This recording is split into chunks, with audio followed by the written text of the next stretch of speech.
Welcome y'all to another episode of Technical Knockout, the Hardcore Casual MMA podcast. I'm your host Hussein, as always. Today we got an interview with UFC fighter Bassil Hafez, coming off his win over Mickey Gall at UFC 302 in Newark.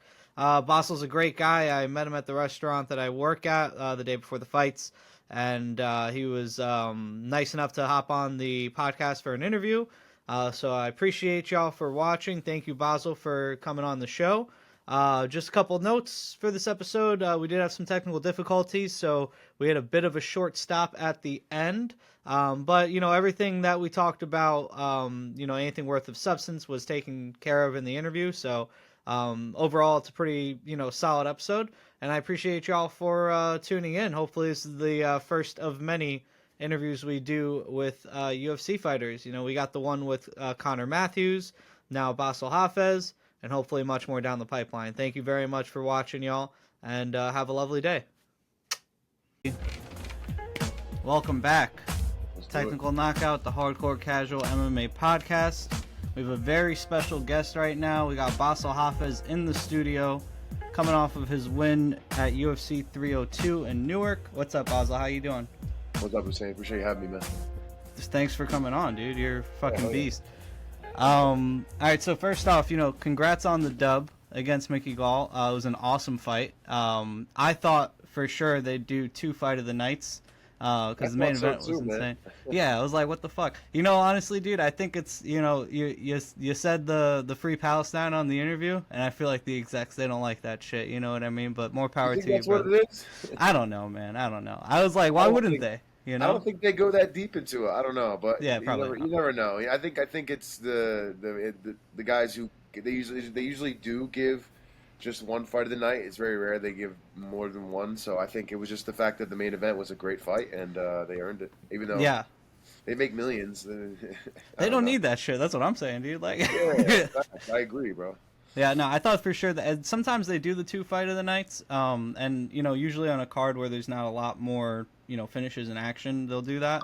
So I felt like it was like a perfect night for that. But hey, man, it is what it is. Either way, you definitely won the fight of the night in the fans' eyes, and I was there. The place was electric when you guys were putting on the show. So great job, it was dude. Crazy, man. It was only half full too. It was like a half full stadium. It sounded like how crazy it did. Imagine if it was a full stadium. If they had me on the main card, it'd be totally different. I mean, bro, you keep putting in performances like this, you know what I mean? You're gonna get that main card slot next, I'm sure.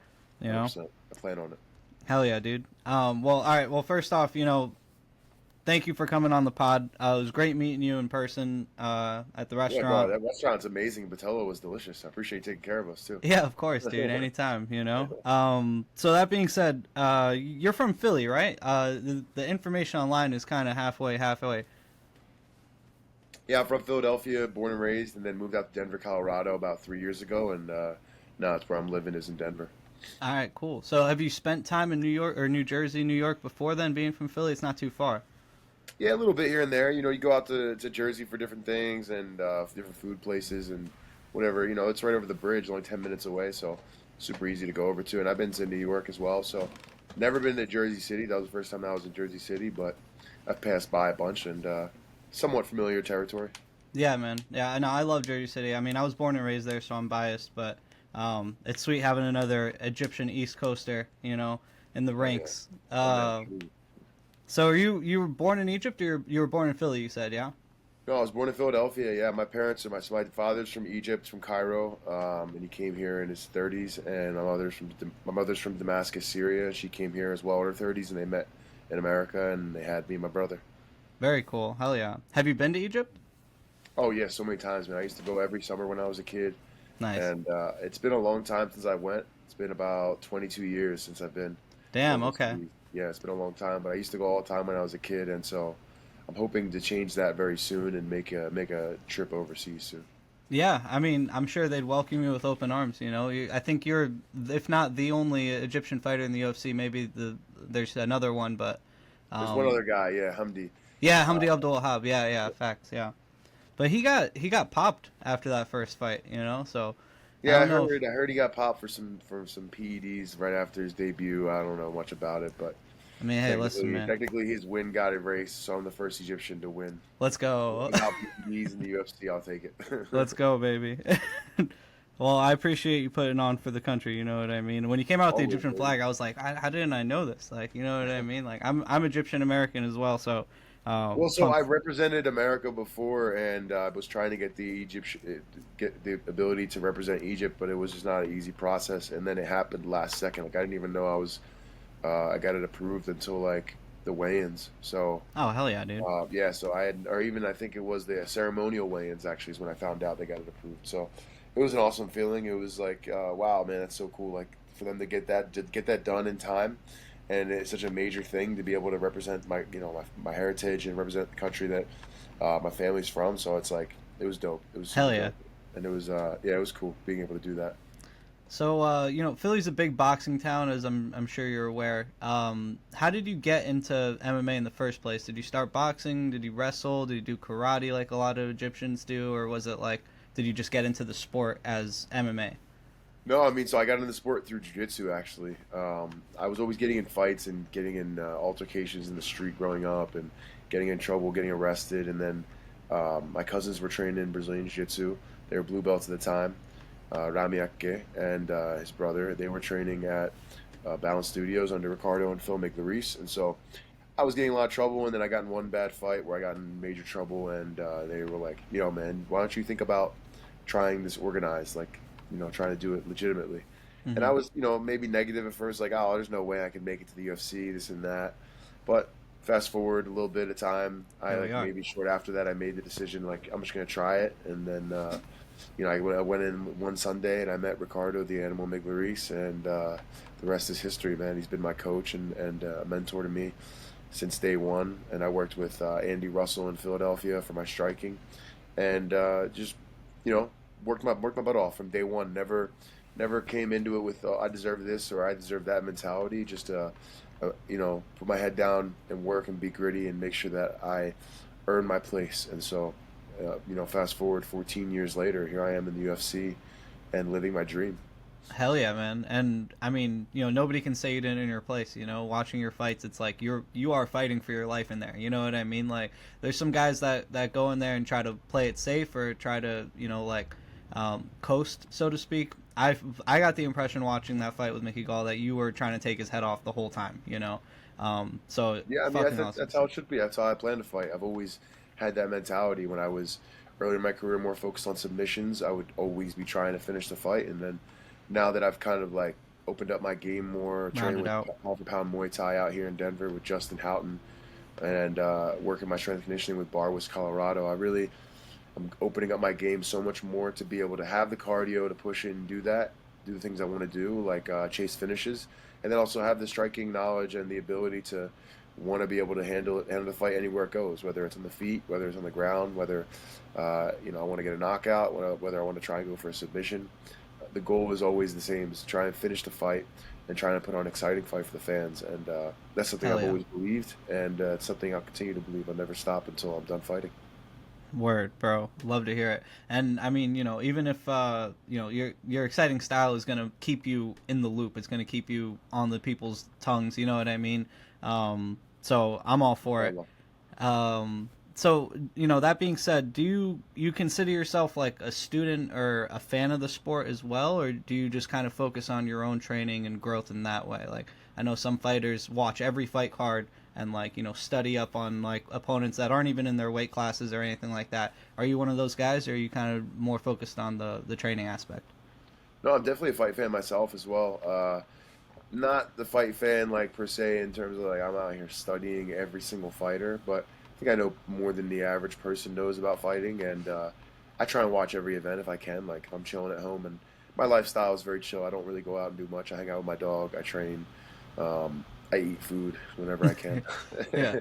So I'm very laid back and a simple lifestyle, focused on my career. So yeah, I'm home most of the times, or I'm able to watch the fights most of the times. And yeah, I am watching them if there's fights that are exciting or fights that I'm interested in. So yeah, I'm a fight fan per se. Hmm. Um, just maybe not like an extreme fight fan, Yeah, I but hear you. MMA is definitely that. I'd say MMA and football, American football, are my two favorite things to watch. And I can watch. I end up usually watching something of one of the two either on ESPN or on one of the channels or on one of the fight networks. I'm watching something like that at all Yeah, times. I was gonna ask if what other sports do you get into? So football. But did you grow up playing football, or is it just like as a fan of the sport? No, I grew up playing football. I grew up playing a lot of different sports, but football was like my number one. And as a kid, I Hmm. wanted to like be a pro football player. It was always like a dream of mine, or to be a pro athlete. Never did I think I'd be a pro MMA fighter. That was Yeah. like the very last thing I thought I could ever achieve. And so, here it's funny. Here I am, like being a pro UFC fighter, or being a UFC fighter, a pro MMA fighter. Uh, it's crazy. It's still surreal. Like obviously, I live it. I do it every day, and it's all I do. But there's a lot of times where you sit back and you look at the reality of it, and you're like, man, I never thought I was going to be in this spot. But Yeah. I'm grateful for it for sure. And I've always been a fan of fighting. I was a fan of wrestling when I was a kid. Before, You mean like pro wrestling or like collegiate? no, yeah, pro wrestling like Oh yeah. WWF before it was WWE. Yeah. Were you a Rock or Stone Cold guy? Oh man, I loved them both. It was Yeah, I hard to hear pick. you, I dude. think I was more of a Stone Cold guy just because I loved his entrance and everything about his mentality of how he went about it. But I also was a fan of The Rock and the Yeah. People's Elbow. Yeah. I Facts. was a fan of all of it, so it was hard to pick one. But I would say like I was number one out of all of them. I was D-Generation X. Yeah. Uh, Word. Word. yeah, Generation X was the number one when I was a kid. And then I liked like the Big Show. He was like a favorite of mine, the Big Show. Yeah, I dude. was, and I could sing his walkout intro like I know it by heart. Well. Well, well, it's the Big Show. That's good, dude. Hell Yeah, yeah. yeah. I sit there whenever I'm bored. I sit there and sing it. Yeah, no, I grew up watching WWF as well, and then I kind of transitioned me into the UFC.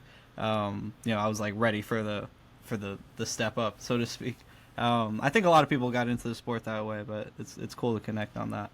Yeah, Um, yeah, it's something that, I mean, before it got really fake. Before it was like yeah, obviously fake. Like obviously it was fake then. I think when we were kids we didn't want to believe it was fake. of But now course. it's like very much so a lot more acting and a lot more, it's different than what it was. Like I'm talking back when it was like, Undertaker through I was Mankind literally through gonna the say Hell in a that. Cell cage. Yeah, like Yeah, that's when it yeah. was How do you fake that different. shit? Yeah, that was And so I crazy. was a fan of that growing up, and then once I found out about the UFC when I was about 15 or 16, I was a huge fan of that instantly. So, I what think were it was some of your favorite actually I was 14 fighters? or 15. What's that? What were like some of your favorite fighters at the time when you got into the sport? Oh man, I when I got in, I didn't really like. I've always been kind of that guy. I've never really been a fan of one player per Hmm. se. Even with football, I'm more of a fan of the team and like the sport and like watching it. Like I don't fanboy over certain people. Like same way like I am with music. Honestly, I don't fanboy over artists per se. Hmm. More like I like songs. And so it's same thing with the sport. I never really was a fan of like one guy exactly. Like I Hmm. mean, like the legends are the legends. I was a fan of the goats, like GSP. Someone I came up watching. Everyone came up watching GSP. Hmm. Chuck the Iceman Liddell. I loved watching him too. Khabib, I was a fan of later in my, once I started training and he was more established, I found out who he was. But um, yeah, I mean, I never really was a fan of one guy per se, but yeah, I just loved the goats. I was a fan of the guys who I thought were the goats at the time, and Yeah. my first fight I ever saw was Clay Guida versus Roger Huerta on Okay. Spike TV. Yeah, it was a crazy. I mean, have you ever seen that fight? It's just a It's like war. 2006, I think 2007, somewhere around there. Yeah, that was the first fight that I saw, and I Yeah. remember like I was like, damn, this is pretty awesome. I was like, I gotta get into this somehow. And I was always just a fan and getting in fights, making my own, UFC fights in the street, and then Yeah. just one time got in bad trouble and everything switched from there, and then my cousins got me into it. So yeah, it's crazy going from a fan to being fighting in it. Yeah, man, that's fucking awesome. It's a one in a million story. You know what I mean? So that first fight you saw, Guida versus Huerta, was that like? Did you just like stumble upon it on the TV, or did somebody was like, "Yo, you got to check this shit out"? Like, No, I just stumbled upon it on the TV. We were like switching through channels, and someone stopped on Spike TV, and I was like, all you see is a cage, and then like mm-hmm. guys going at it. I'm like, yo, hold on, let me see what's this, and then Yeah, like they leave it on for maybe like 5 minutes, and I'm like, dude, this is crazy. Like, what is this? Or we just stayed watching it the whole time. Like, I just didn't let him change the channel. Kept it on yeah, TV. Like, I was actually like, so it was me and a guy that I'm friends with, and we were with these two girls, and like we're trying to like mac and hit on them, and we're like hanging out at a house, and I'm just like, once they put it on, I stopped talking to everybody else. I was just like focused on the TV. I was like, yo, this is nuts. What is this?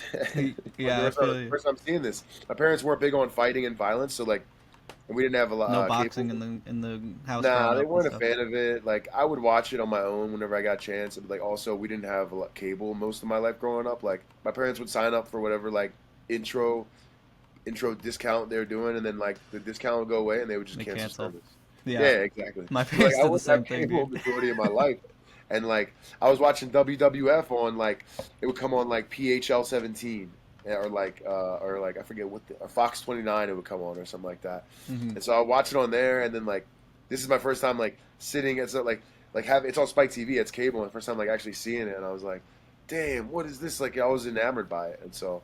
I was a fan from that day. From that day on, I would just go like YouTube UFC fights and look up Yeah, fights, and then I found out who Chuck Liddell was, and then I was like, "Yo, Chuck Liddell's a beast," and I was a huge Chuck Liddell fan. yeah. And then I found out about GSP, and I was a GSP fan, and it just like just kept going, Just kept developed. growing. Yeah, Yeah, it developed more and more into more of a fandom and more of like, yo, I love MMA. Like back when it was like MySpace days, when like you used to edit your MySpace to have like pictures and stuff up. yeah. I would have pictures of like Chuck Liddell doing his like celebration Like, after he knocked out Tito. yeah. Yeah, yeah, yeah. Dude, That's I was fire. I just like fell in love with it and was always into it since that point. That's awesome. Hell yeah. Yeah. Um, what's it called? So, yeah, I mean that it's funny you brought up that Clay Guida fight. The first fight I saw was Guida versus Sanchez. I remember my grandpa showed me it. Any Clay Guida fight watch for your first fight is amazing. Yeah, it was insane. I He's was like, so holy like shit. he's crazy. He's aggressive. It's like you Yeah, can't beat that. they came out and they were just like boom, boom, boom, boom, boom, and I was like, oh my god. And then he kneed him in the head, and I was like, you can knee too. And then he went for the takedown, and I was You like, kick holy people in the shit. head, you can knee. You're like, Yeah, what? This is crazy. This is yeah, awesome. it's fucking insane. Ever since then, I was like in love with the sport, you know. So that being said, like you mentioned it a little bit earlier, like how your fight game has kind of developed over the years. That when you started, you were more of a submission wrestler and stuff, going for the finish on the ground, and now these days you have a bit more of a well-rounded game. So like that being said, like coming up in jiu-jitsu, when you started, learning more of the striking aspect, what was it that really like caught your attention? Was it the Muay Thai? Was it the boxing? Was it flowing everything together? Like, how did you get into the well-rounded parts of the game? You said you worked with the boxer in Philly, right? Yeah, so basically when I got in, I mean, I already kind of I had a belief in my striking and my power. I didn't know how to really box or kick or Muay Thai, anything like that. So I got in with the Jiu-Jitsu and I focused on that mainly. And I would do pads here and there, but I didn't really start to improve until like I'd say, I mean, I always worked on it, but like I didn't start to drastically improve my striking until maybe like a couple years in where I started to really focus on it a little more. Mm-hmm. But I started with I started with jiu-jitsu at Balance Studios. Then I went over to Philadelphia Fight Factory. This is where like Eddie Alvarez and Zach Makovsky started, and a couple Yeah. other guys from like the Philadelphia fight scene. They all started. A lot of them started out of there, or in Bill Algio come over and train with us too. So I would go do there my MMA training and do my striking training, and then I would go back and do my jiu-jitsu at Balance. And then Philadelphia Fight Factory closed. Uh, Shout out to Stephen Haig. He was the owner of that, and really helped kind of like establish me in MMA understanding and everything with a lot of different things. Man, he was way ahead of his time with his knowledge of the game, and so when he ended up closing the gym, I went back over full time to Balance Studios, and then when I was at Balance, I have a striking coach per se. And then I started working with Andy Russell. Then I started working with Aaron Meisner for a little bit. Shout out to both of those guys. Aaron Meisner is the owner of Royal Striking and one of Paul Felder's original striking coaches. And so we worked together for a bit, and then I ended up hitting it off with Andy again, Andy Russell. He's a Jarn, which is above a crew. He's like basically a grandmaster for striking, and Cool.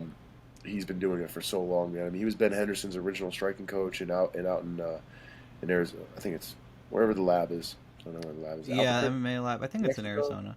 I can't tell. That whole area is the same to me. Yeah, I feel you, dude. Yeah. It's like all one state. Southwest shit. Uh, Yeah. so like he had a lot of experience. He was coaching out there, came back to Philly. He's had boxing world champions, Muay Thai world champions, so he's been in the game for a while. We ended up hitting it off like and officially working together, and he was my striking coach up until I moved to Colorado. And I'd say I slowly improved working with him. Like it was a lot of like learning the art of fighting and Hmm. angles and distance and timing and everything. And so I spent a lot of my time learning that with him. And I think like later in my career, probably towards like the latter half when I moved to Colorado, right before that, is where I started to really like open up my game more and strike more in my fights. Hmm. And being Colorado, I mean, I moved out here mainly to focus on the fight career and MMA aspect, and really get my striking better and get more comfortable being able to do it all in the cage. And so I really feel like Justin Houghton has opened up my game with that, with getting me more comfortable. Like I'd say the fights I've had with him are the only fights that where I was like, other than maybe one fight before, where I was like, like I'm sitting here, I'm striking the whole time, like I don't care. Hmm. Like before it would be like, oh, I have to get a takedown, or I have to do this, I have to do that, and it's really, I feel like my game has just evolved. I started off with a lot of striking work earlier in my career, but I've opened up to fighting more how a mixed martial artist fights later in my career. And I'd say I learned a lot of the technique and all the things that the fundamentals from Andy Russell, and Hmm. I'm now being able to really implement them and make it a reality with Justin, because he's really like helping me open my game up and be comfortable with things that I like to do and just really like become a better fighter. So um, it's in a slow turn. And you watch some of my earlier fights in my career, people will be like, "Man, he's just grappling. He's not striking at all." Like instantly shooting for takedowns, and I think it was more of a mental thing for me. And I've had fights where I had that mental battle: should I be going for the takedown and get the submission, or should I be striking on the feet? And now it's like I'm finally at a point where, man, it's like I could do it all. Yeah. If I'm gonna strike with you, I'm gonna strike with you, and if you give me the opportunity for a takedown, I'm gonna take the shot to be able to get the points. And so, if we're on the ground, I believe I can submit some of the best. And so, I believe I'm well rounded, and I've kind of modeled my game around someone that I was a fan of growing up, which was GSP. Hmm. He was somewhere that was well rounded everywhere and was able to improve on his all his skill sets to be able to do that. So. It's been my mindset as well, and I feel like I'm finally at that point, and I still have so much more to improve on. 100%. I mean, yeah, I feel like even just from the Della Maddalena fight to the Gall fight, I've seen massive improvements in your game, and I was really I was like I said, I was at the fights live, and um, in that third round against Gall, when he started to get his striking rolling a little bit more, I was really happy to see you go for the takedown in that sequence. You know what I mean? Because it was like you were whooping his ass in the first two rounds. You know what I mean? Third round, he started to come back a little bit, and you were like, you know what, fuck this. Like I'm just gonna beat him wherever I can. So that was fucking awesome to see. I was like, that's I think huge that was IQ. also like partially. I appreciate it. I feel like that was partially in my head. Like I feel like I had more cardio than I showed. Like I kind of maybe slowed down in the third round and then started getting a little lazy with my hands, and then he started being able to piece me up in certain spots, and I, I, I could have done things differently. I look at that like I could have fought smarter in the third round. I could have pushed a little harder. I mean, The takedowns was my coach is trying to make sure you win the fight. They're like, get the takedown, get the takedown. I'm like, all right, I'll get the I mean, bro, takedown. you pulled the 30-27. You won every round, so it is what it is. But Yeah, for yeah, sure. like I know leading up to that fight, like the fans' perspective and the analyst perspective was that Gall's most dangerous on the ground. So it makes sense for you, who came from a grappling perspective, to stop the ground game as much as you can and beat him up on the feet where you had the advantage. But then at the end of the fight, you showed that you probably had the advantage on the ground the whole time. So it just makes that performance that much more badass to try to whoop his ass on the feet and then take him down at the end, like kind of just put the stamp on it. You know what I Yeah, I'm mean? not So gonna lie, man. Like when I took him down, the times I did, I had like, sorry, no, you're good. felt it coming. I thought I can wait, push it past. No problem, dude. No, I was gonna say. So I thought like basically going into the fight, I was like, all right, I don't want to get into a pissing contest with the grappler, and I want to be able to strike, and I think I can knock him out. But like once I took him down in the fight and I felt him, I was like, man, I feel like I'm a better grappler. Like I mean, I know I beat him in a grappling match like years ago, but Oh, really? I I didn't mean, know once that. I took him down and I passed his guard, I felt like so much stronger and more efficient on the ground than I feel like he was. Yeah, no, I got that sense completely. That's why I was like pumped, because I was like, hell yeah, my boy whooping his ass on the feet, and then whenever the fight did go to the ground, he also had the advantage there. So we were going crazy. Me and my girlfriend were going crazy, screaming for you. Yeah, it was one of like I feel like if I would have shot earlier and took him down earlier, I would have realized that like damn, I'm a lot stronger than this guy on the ground. Like I felt like he was like very slick, and he's a Mm-hmm. black belt, but like, I mean, like I went in, I followed game plan, what I wanted to do, what I personally wanted to do. But now that I look back on it, I'm like, man, yeah, I could have mixed it up on the ground more and maybe kept him more on his toes. And look, it's one of those things where I think I'm starting to come to the realization more and more. Like, I think I'm a different level than a lot of these guys on the ground, Mm-hmm. on the feet, in the wrestling. I feel like once people feel me and they understand what they're, dealing with, then it changes their whole outlook on what they want to do. And so, in reality, I think once I get, like, I still feel like I'm just like tip of the iceberg in the mental side of it. Like I've improved so much from where I was as a fighter years ago, and I feel like even now I still have so much more improvement. And like it's always like when you look down the road, right? You can only see to a certain point, and so you assume that's the end of the road. When Mm. you get to that point, and then you look over the hill, and you're like, wow, there's so much more to go. And so it's like one of those situations where I feel like I always thought, oh, it's that's like the end of the mental limit, or where I can get to, wherever my confidence with my fight IQ and everything. And now I've gotten to a certain point where I'm like, dude, there's so much more to accomplish. There's so much more to achieve, and there's so much more to grow mentally on that side of it. And it's like I'm so much more excited than I was in the beginning of the journey. Right, in the beginning of the Mm-hmm. journey, you're not as prepared. Now I'm much more prepared. So when I look at the rest of the journey, I'm like, I'm excited for it, and I really believe that I am just the tip of the iceberg in terms of what I can accomplish on Hell the yeah, mental bro. side, on the physical side, and on the fight side. Yeah, man. I'm excited to see your development. You know what I mean? I mean, already, like I said, it's been great seeing how you've grown. So Appreciate I'm that. sure there's going to be a lot more to come. And Hope so, bro. you keep Hope putting so. on exciting fights, they're going to keep having you around. You know what I mean? Amen to that. Um, Just gotta make sure I keep on making the brass love me. yeah, I'll tell you that much. But yeah, so speaking of next steps and whatnot, earlier in your career on the regional scene, you had a draw with Jeremiah Wells, and now you guys are both in the UFC. Is that a fight that you would want to get a rematch for? I feel like it makes sense from a divisional standpoint right now. Is there somebody else that might be catching your attention, or No, I mean, there's a few guys that I definitely would want to fight. I'm not going to go start calling people out because I don't believe in yeah, calling people out unless you're ranked, yeah, or trying to be ranked and you're right there. But yeah, I mean, I've mentioned the Wells fight. I would definitely be down to run that back. Um, he's in the UFC right now. He went on a tear, and now he's on a two fight skid, I think. And he's someone that I have respect for, but I always wanted that fight back. And so yeah, I would 100% be down to fight Wells again. Honestly, I'd be down to fight anyone in the division, man. I'm in the UFC, and that's the way it yeah. is. Like, you have to be ready to fight anyone. And it's like, yeah, obviously some matchups might be more favorable and this and that, but I fought the guy who I think is one of the best in the division early in my first UFC debut, or my And like, UFC debut. So what was it yeah, like so like 2 weeks notice or something? no, 3 days 3 days, notice. yeah, it was fucking Three crazy, days dude. notice, Like 30-pound weight cut. that's And so it insane, was a bro. good shocker though, but it was a good like it was a good wake up call for myself to understand like where I stand. And like I looked up to JDM already before I got signed. Like I looked at him as someone that was like I have respect for as a fighter. I think he's a beast, and like yeah, it would be cool to fight him again or to fight him one day. Hmm. And I never thought it would happen in my debut, Yeah. and it did, and it was a huge feather in my cap and a And wake you up took call. him to the Yeah, brink, dude. Like that yeah. I was his mean, toughest fight. I think so. I think so. And in reality, like it's a feather in my cap for me to look at it like, I'm as good as I thought I was, and I just need to make sure that I keep staying with it and keep working hard because I'll be there. I'll get that Yeah. rematch again, and I'll fight all the good names that I want to fight, and hopefully be champion one day.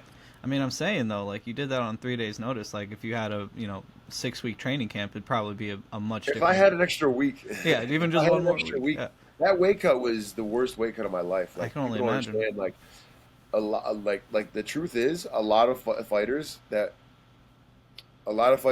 look for excuses to get fights called off, have things happen, and then they don't get cleared to fight, like right after weigh-ins because of their rehydration or they get sickness or something like that.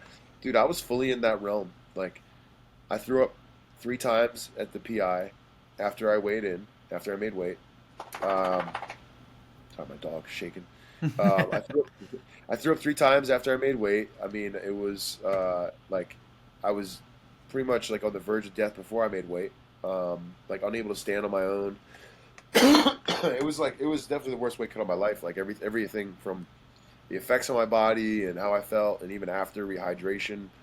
And I'm grateful that I made it to the fight and that I was able to go all 3 rounds. But Hmm. it was definitely the most compromised I've ever been in a fight for sure. Yeah, I mean, just to cut 30 pounds on 3 days' notice is insane, you know? So I got to like make it to the fight and to put on that performance was fucking insane. As soon as you did, like, as soon as I saw the fight, I was like, oh, this guy's on my fucking radar for sure. Like, you know, I was one to watch, you know? All I heart in appreciate it, there. bro. Yeah, I mean, it definitely. Like, if I had more time, like if I had an extra week. Here's the thing. So, sorry, I'm like coughing a bunch. My sinuses are been messed up since I came back to Colorado. I don't know what's going on. That's that Um, altitude, dude. That's how they get you. no, I don't know what it's like. Always the switch of when I come back from the East Coast to here. It's always like I'm snotty. I'm this. I'm that. Um, no, but I mean, so going into that fight, this is the full pretext. Going Mm. into that fight, I had a motorcycle accident that happened about 5 to 6 weeks before. Mm. So I totaled my motorcycle. Um, I had fractured my wrist. I had road rash all on my one side of my body. Damn. I mean, anyone who knows, if you total a motorcycle, you're pretty messed up from doing that. I mean, it wasn't a small fender bender, and so I wasn't even training. I wasn't even in proper shape. Like I looked at a picture of when I was like July 1st. It's like 2 weeks before the fight. Fully soft bodied, like not even close to being in shape. And then like 2 weeks past that, I had the fight, and so it's like really like I only had 1 week of training. I was like my first second week back of like actual hard sparring and being back into Shit, training yeah. was like the week before the fight, and then the week before that, like before that I was hurt and I was injured. And I wasn't able to even train. I was like out of shape, and so like I took that fight on like the least amount of preparation that I think I've ever had for a fight, That and is some gangster ass shit, dude. I gotta keep it real with you. That's fucking crazy. I mean, Like, dude, it's hard to say no when your dream's knocking at the door. facts. Like I wanted that fight. I told my manager I wanted that fight. I didn't think that the bike accident was going to happen, and everything happened the way it did. But like I got to a point where okay, I healed somewhat for the most part from the bike accident. Yeah, I'm not in the greatest shape, but like, who says no to like, yo, you're gonna fight a top 15 guy. If you beat him, then you're ranked right away. Yeah, It's like dude, that's I was fucking a hundred crazy. percent down. I was so ready for that, and so Yeah. mentally, I was more ready than I was physically. I would say at that point, and so I went in and I had the things I had. I had the injuries. I had the non preparation, really not being in camp. I had the shitty weight cut. Not shitty. I mean, it was as smooth as a weight cut's going to be, but it was It was the three like days, dude. It's too hardest weight short. cut of my life. Yeah. So like anyone who cuts weight knows I was doing, for an example, I was doing 35 minute sauna goes, and I was only losing zero point 0.5 or zero point 0.7 of a pound. Damn. And so anyone who cuts weight knows like that when you hit that point, that's like you're on the verge of going to the hospital. Hmm. Because it's like 30 minutes in a sauna. Think about that. To lose a half a pound, 30 minutes in a sauna and losing half a pound. It's crazy. Yeah. It was crazy. And so, yeah, I mean, it was definitely not the best experience leading up to the fight. But once I weighed in and once I started to rehydrate, everything went the way it did, and then I was able to fight the way I did on fight night. So, but going forward, I mean, that's the least vulnerable you're ever going to catch me in a fight Yeah. from that. Hell yeah, dude. And I mean, now JDM's top five, you know, so, you know, Yeah, I got to work my way up and get that rematch, man. I'm yeah, working towards hell it. yeah. I mean, a couple more wins, I think you'll be right there, you know. Um, We'll see. We'll so see. let's deviate from the fight game a little bit, if that's all right. I want to talk to you a little bit more about, some personal questions, some more fun questions. First off, you mentioned the dog. I heard the dog shaking. What kind of dog do you have? I got a pit bull. Nas, come here. Hell yeah. Yeah, I'll show you can bring him on camera. Come here. His name's Nas. Nazir. Oh, that's awesome. Oh, what a Nazir, cutie. I call My him goodness. Nas. That's He's awesome. a good boy. I assume named after the rapper Nas. Not exactly, but I do love Nas. He's like one of my favorite rappers for sure. But I named it with a Z. Oh, N-A-Z. nice. Nazir. But yeah, like I love the name Nas. The Yeah. nickname Nas, so I call him Nas. But yeah, Nas is one of my favorite rappers as well. Yeah, I mean, It what do wasn't you? Sorry, it cut you wasn't off the there. reason I named him. Wasn't the reason I named him Nazir, but it was like I was between Kareem and Nazir. And Kareem, his nickname would have been Reem, and Hmm. then Nazir, his nickname was Nas. And I just like Nas better, so I went with that. I love the Arab names for the dog. You know, it's Yeah, great. man, gotta Keep it in the family. bro. Yeah. Yeah. When you came to the restaurant, you had a Wu Tang shirt on. So, are you a big rap Yeah. fan, or do you listen to a lot of different kind of music? I like a lot of different music, but I do love rap. I grew up on rap and like Wu Tang and you know different things like that. And 50 Cent, like a lot of the East Coast rappers and guys like that. So I love all the old school like groups, old school hip hop, old school rap. But I also like a lot of different things now. Like living in Denver, I started to like a little more country too. But I realized I just like everything. My playlist is the most bipolar playlist ever. It's like like I came out to Edge of 17 by Stevie Yeah, Nicks. I saw that. That Yeah. was fucking sick, dude. I was like, this is dope.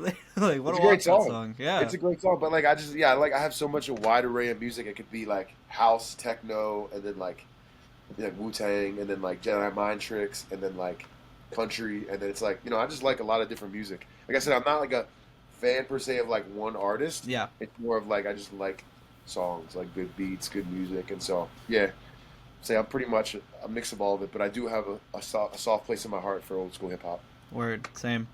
I see some art in the corner there. Do you paint or draw or anything? Are those yours, or is this Nah, stuff nah, you dude, I collected? can't. That's the Banksy. It's probably a fake Banksy, to be honest. Nah, I like knickknacks. I like decorating my house, so I got like random stuff here Yeah, hell yeah. in A the little corner. plant going. All right, I see you. And the clock behind me, it's not even accurate on time. I got these off of like Timu or like off Yeah, of remember DH Gate before it got taken down? I got off DH Gate. I think I got those. yeah. Hell yeah, dude. Yeah, just Um, decorations. I can't so draw or paint really good at all. No, do I'm you not. I have used to any when I was a like kid. That's about it. yeah, I mean, like, I mean, obviously, fighting is creative, at least like as far as jujitsu and striking goes. Like when you individualize the arts and we put them all together. But do you have any creative outlets? Like, did you ever like make music or write poetry or anything like that? Like, what's your like creativity? My creativity comes in the kitchen. I'm a really good Word. cook. All Yeah, I'm right. a really, really good cook. I'm not a poetry guy. I try to get into it. I try to get into reading more, like actually reading and like, getting more into good books and I'm trying to do that. But no, I would say my art comes in cooking. I'm a really good chef, really good cook. I can Hell mix yeah, it up in dude. the kitchen really well. What's your wheelhouse? What when you're looking at your favorite meals to make? I mean, I like making a lot of different things, and I feel like I can like if I get an idea for a recipe, like if I get the understanding of the base, then I'll be able to create what I can out of it. So I like to make a lot of different things, man. But my number one thing that I think I make the best is probably like steak. I Word. make really good steak. Yeah, like, honestly, I go out to restaurants and I never enjoy the steak compared to like how I make it. I've been Hell to like some of the best in the country, and every single time I'm like, it's a little bland, or yeah, it's I like hear there's you. not Yeah. like that flavor to it. Like if you had my steak one time, like you'd be like, dude. Like my cousins had my steak and they had it cold one time. Not even like I had like not even fresh. It was like I made it for a get together and then they got there late and they tried it and they were like, "Yo, this steak, even cold, like the best steak I ever had."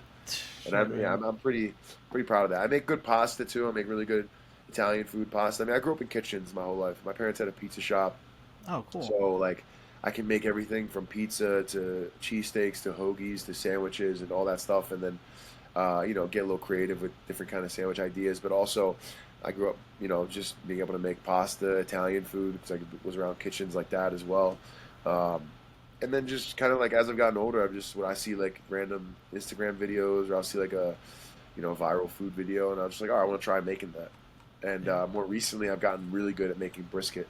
Word. Uh, I never yeah, made man, I feel brisket. like I smoke a mean brisket. I've had like people came and ate my like I had friends over before this fight. I did my last hurrah where I like smoked the brisket and did the whole like smorgasbord. And I mean, my friends that tried the brisket were like, "Yo, this is the best brisket I ever had outside of Texas." Hell I'm yeah, like, dude. Damn, I got you're to take right. a trip up to Denver, dude. It's gonna be Take a trip, man. I got you. I got all the good food. I'll be able to make you. hell I yeah. got you. All right, I just got some quick fire questions, this or that kind I of might blow my style. nose real quick because Do your I've thing, been dude. Do so your thing. naughty. I'm We'll trying to. cut it all out. Oh, you're good.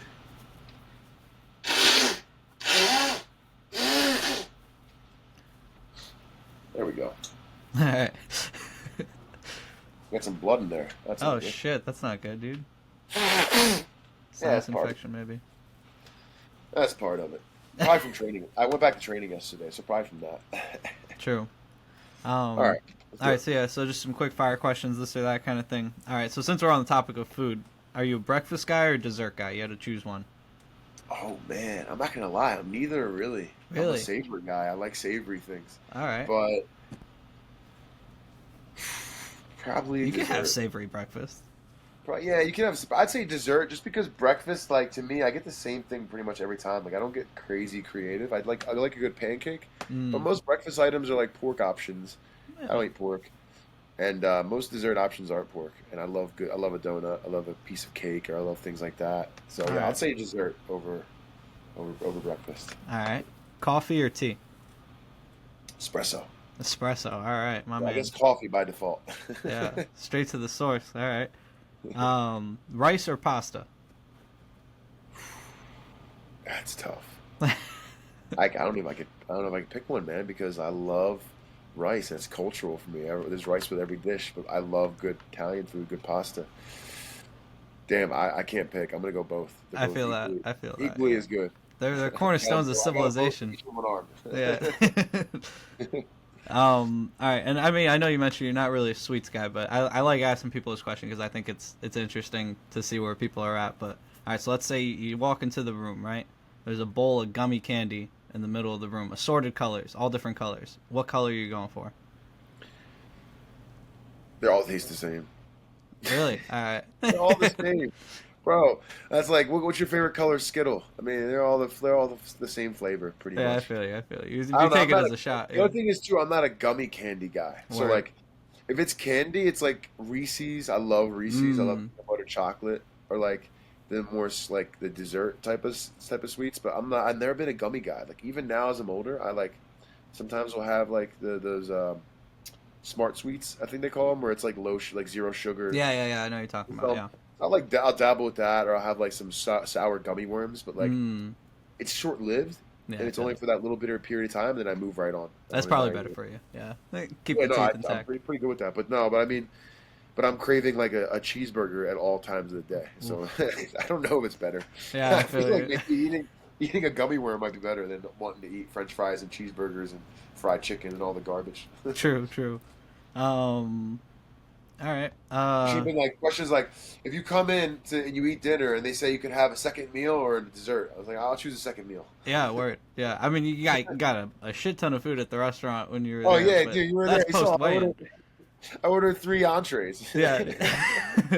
I was like, damn, I know he's like getting his weight back, but like, shit, you're like, Dude, that's like my favorite time because it's like I don't have to worry about like how much I eat or my diet per se, yeah, you just but gotta it's eat more clean, like right?